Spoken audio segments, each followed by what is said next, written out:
ഞങ്ങൾ ഈ തിരഞ്ഞെടുപ്പുമായിട്ട് ബന്ധപ്പെട്ട് പരിശോധിച്ചപ്പോൾ കണ്ട ഈ കാര്യങ്ങൾക്കെല്ലാം ഒപ്പം ഞങ്ങൾ സ്വയം വിമർശനവുമായിട്ട് ഞാൻ ആദ്യം തന്നെ പറഞ്ഞു, സർക്കാരിൻ്റെ നേട്ടങ്ങൾ ജനങ്ങളിൽ എത്തിക്കുന്നതിൽ പോരായ്മ ഉണ്ടായിട്ടുണ്ട് എന്നുള്ളത് സ്വയം വിമർശനവുമായിട്ട് തന്നെ കാണുക. അവക്കെല്ലാം എതിരായിട്ട് വലതുപക്ഷ മാധ്യമങ്ങൾ നടത്തുന്ന കള്ളപ്രചാരണ വേലയെ പ്രതിരോധിക്കാനും നമുക്ക് വേണ്ടത്ര സാധിച്ചില്ല എന്നുള്ളതും വിമർശനപരമായി അംഗീകരിക്കുകയാണ്. സംഘടനാപരമായി വന്നു ചേരുന്ന ദൗർബല്യങ്ങൾ ഇത്തരം പ്രചരണങ്ങളെ പ്രതിരോധിച്ച് മുന്നോട്ടേക്ക് പോകാൻ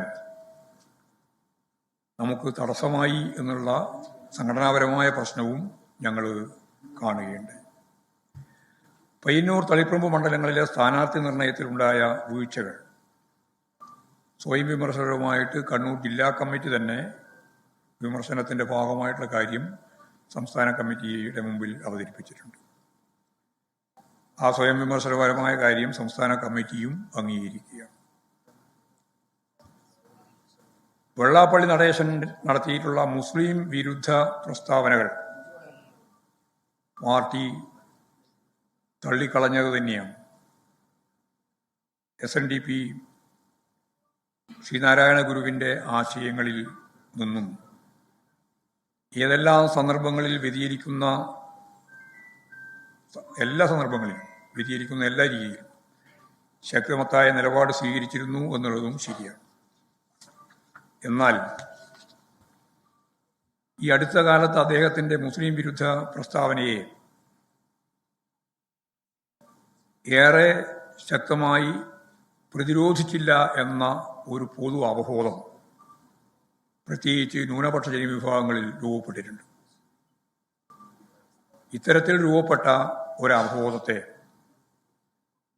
ഈ സംശയത്തെ ദൂരീകരിക്കുന്ന തരത്തിൽ ശക്തിയായ ഇടപെടൽ നടത്തുന്നതിൽ പോരായ്മ സംഭവിച്ചു എന്ന് ഞങ്ങൾ സ്വയം വിമർശനപരമായിട്ട് കാണുകയാണ്. ഞാൻ പറഞ്ഞതിന് വളരെ വ്യക്തമായ മലയാളമാണല്ലോ സംസാരിക്കുന്നത്. ഇത് പറയട്ടെ, എന്നിട്ട് ഏതെങ്കിലും സംശയം ഉണ്ടെങ്കിൽ ചോദിച്ചാൽ മതി. അയ്യപ്പ സംഗമം സംഘടിപ്പിച്ചത് ദേവസ്വം ബോർഡാണ്. സർക്കാരാണ് സംഘടിപ്പിച്ചതെന്ന വലതുപക്ഷ പ്രചരണം കേരളത്തിലെ ജനങ്ങളിൽ ആശയക്കുഴപ്പമുണ്ടാക്കി. രാജ്യത്തെ മതനിരപേക്ഷതയെ തകർക്കുന്ന RSS യഥാർത്ഥത്തിൽ ഇതിനെ ശക്തിയായിട്ട് എതിർക്കുന്ന സമീപനമാണ് സ്വീകരിച്ചത്. ഇതിൽ വളരെ പ്രധാനപ്പെട്ട ഒരു പ്രശ്നമായിട്ട് അതിനെ കണ്ടത് RSSന്റെ ഇന്ത്യയിലെ ഏറ്റവും പ്രമുഖനായ വക്താവ് UPയുടെ മുഖ്യമന്ത്രി യോഗി ആദിത്യനാഥിൻ്റെ സന്ദേശം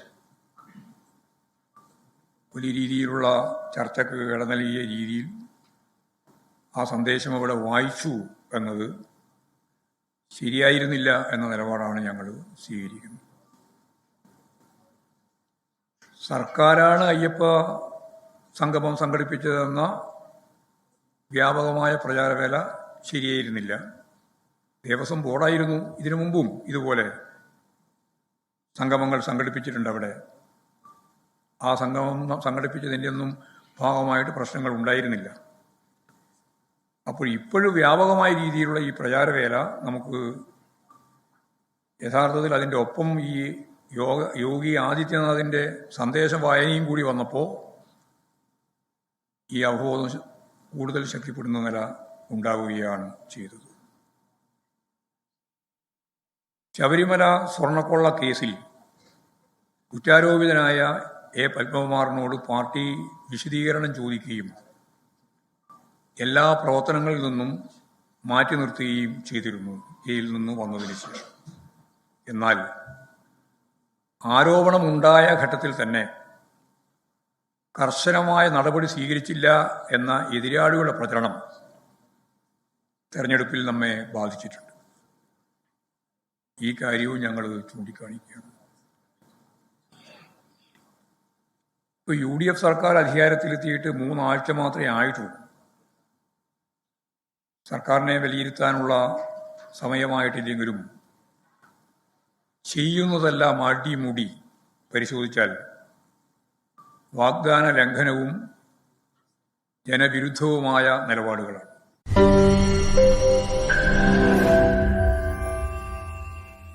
ലോകത്തെവിടെയായാലും ഏത് സമയത്തും 24 വാർത്തകളും ഓഗ്മെന്റഡ് റിയാലിറ്റി പാക്കേജുകളും എക്സ്പ്ലെയിനറുകളും വിശദമായി കാണാൻ ഞങ്ങളുടെ യൂട്യൂബ് ചാനൽ നിങ്ങൾക്ക് സബ്സ്ക്രൈബ് ചെയ്യാം.